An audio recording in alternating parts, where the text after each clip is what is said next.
Hello,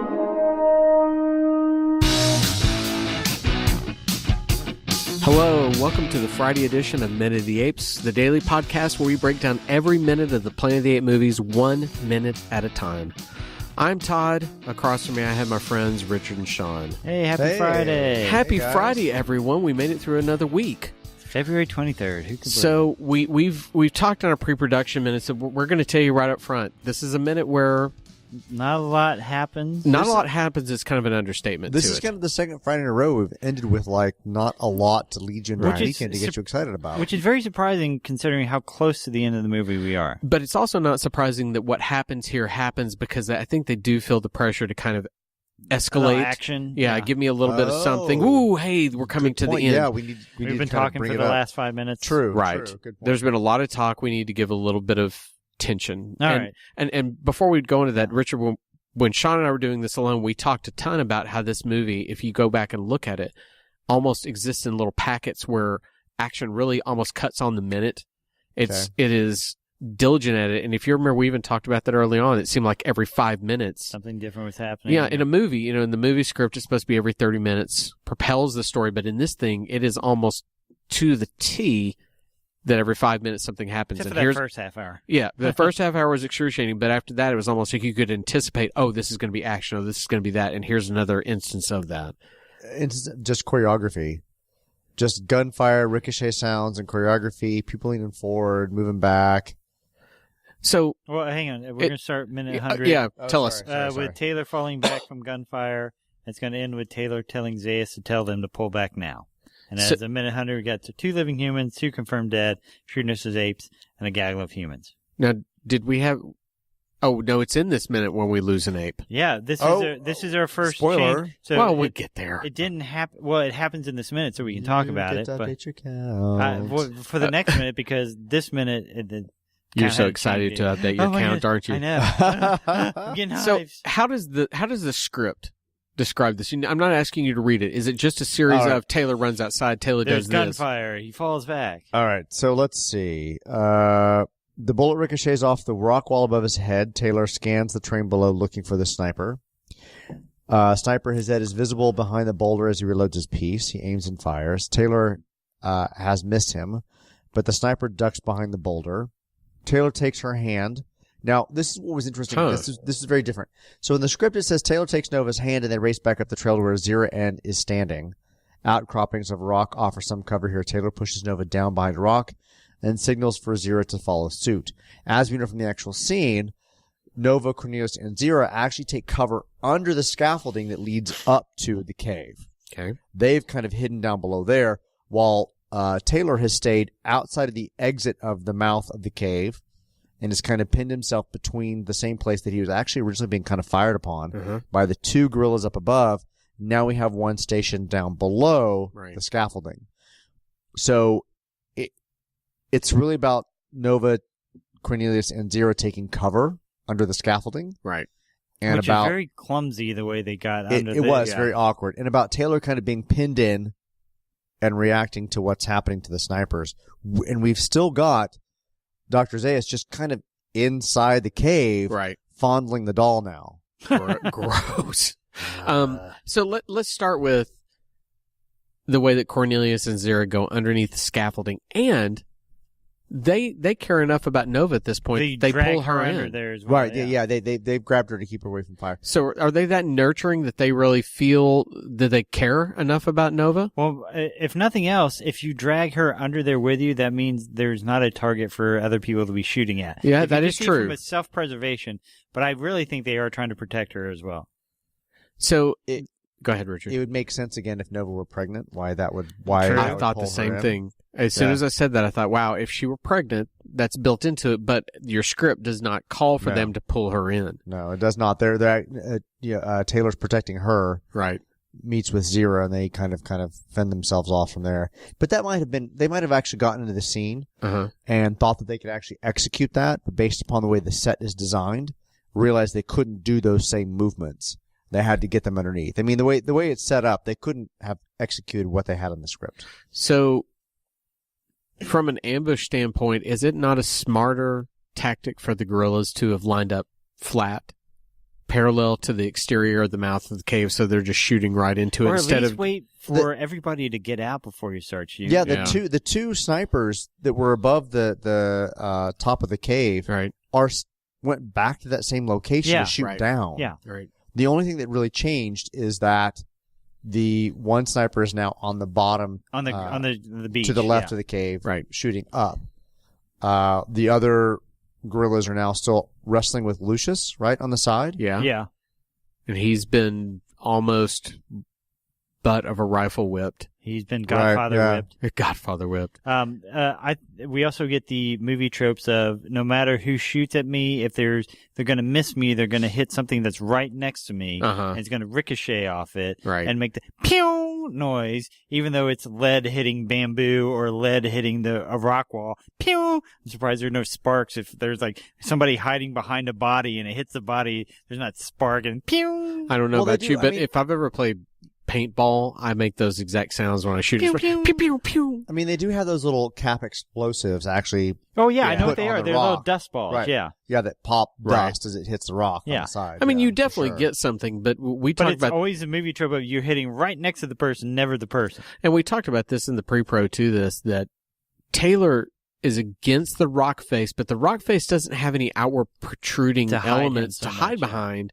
Now, is there a little bit of a rounded edge to it? Sure, but either these apes are the worst shots in the world, Or the best. or the best, and maybe they're trying to. I don't Try know. not to hit him. But I mean, to me, it really feels like me playing Call of Duty where I'm zoomed in on somebody, Yeah. and I'm going to shoot, and as soon as I shoot, I hit right next to them, like, come and then on! they shoot you. And then they kill me. Right.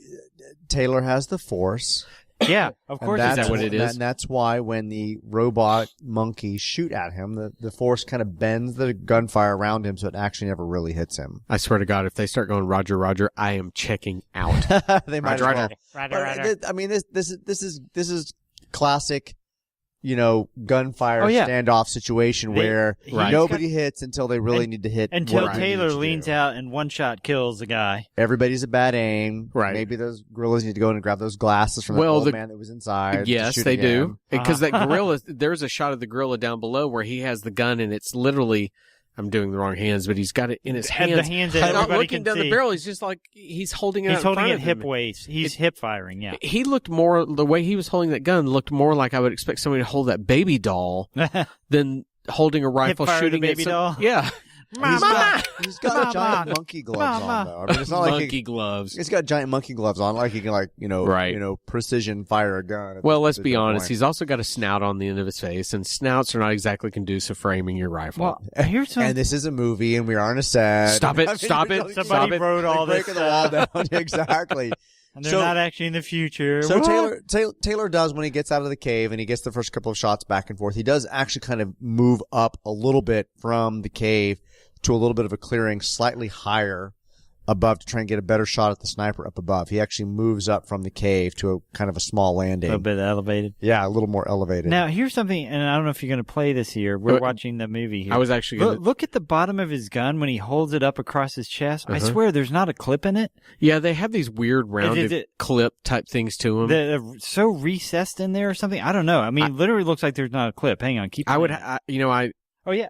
Yeah, right there. I mean, look at hit it like another... Sorry. I don't remember what the exact... Yeah. I don't remember what the rifle was, but I found that in some, I guess it was Amazon notes or something like that, what rifles they used. And it could be that maybe the actual rifle they used doesn't have a clip and they just built that on to the exterior to mask it. Yeah, I don't know because it looks to me like he's firing off nothing there. Yeah. It looks like a toy. Yeah. Is that a real rifle? It looks like I think it that's is a real rifle. They're real but rifles. To me, it they literally, were modified. Like that black hole right there is where the magazine should go. So well, it's just like if you go watch Star Wars, all those weapons, a lot of those weapons were actually World War II era guns that they masked up with stuff. I think that's just a masked up rifle. Maybe. How did that work? But then we get the beauty part that is, I guess in ANSA they gave thespian classes. Well, hang on. I wanted to say, because Richard, before you played that, I never knew what Charlton Heston looked like as an old man, but there was that frozen shot where he kind of had to, the grimace with his had the protruding lower part of his jaw out.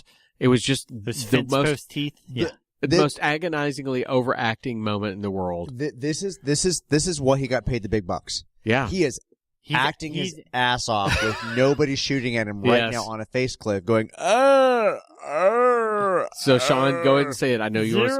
Wait, what am I saying? Cornelius. Cornelius. He pops off a couple of shots. Bang, bang, I am dying. Somebody come save me. Well, that's what I think. He says, Cornelius Zero, help me, not somebody come save me. I am bleeding So he from pops the off a wounds couple that of- I've received. He pops off a couple of shots. Why didn't one of the gorillas yell out going, I didn't shoot him. He shot those himself. Why didn't one of them say anything? Why didn't anybody go, did you shoot him? Not me. I think he's f***ing with us. No. Are you f***ing with us? It was No, I'm dying.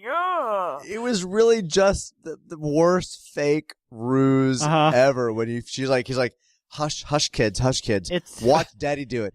Pow, pow. I'm shooting the gun. It's Ferris Bueller. It's Ferris Bueller of my head is warm. It's Ferris Bueller. My head is warm. My palms are clammy. Touch them, feel it. I'm sick.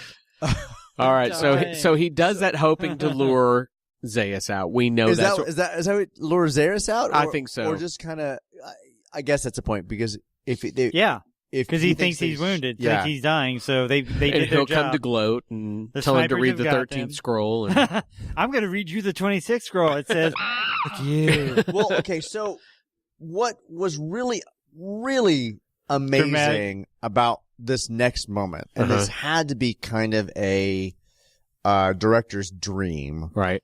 They go back into the cave, and is this in this minute? Yeah. Yeah, Okay. dropping that They doll. go back in the cave, and Zaius is still studying this doll in Right. awe, like as if he's discovered something or realized something. And then from the perfect shot moment, he drops the doll and it falls Tumbles down down the that ladder like one or two hits. Right. And Flipping repeats the mama as it falls down. That is now surely the mama's ADR, but I just would the think way so. just the way the doll fell, I I'd wondered be like, how done, many. we're out. Well, how Movie many over. takes did they do to do To that? get It the was like baby? they're handing back the doll. Oh no, okay. Could you make it do the? It was You're It absolutely was right. perfect. It is perfect, and especially the way the baby doll flips, bump, flip, Yes. and then it comes to rest perfectly. Yes. I mean, what does it say about the destruction of this particular society, of this particular age, of this particular level? Just this idea that this doll just kind of tumbled down back into the dig site. Right. Returned from whence it came. Right. And now there were some scenes earlier in the script that actually, or the 2 minutes before, where the moment where Zaius is kind of looking at the doll is actually described. And in the minute that we're in, this script does not actually have Zaius at this point.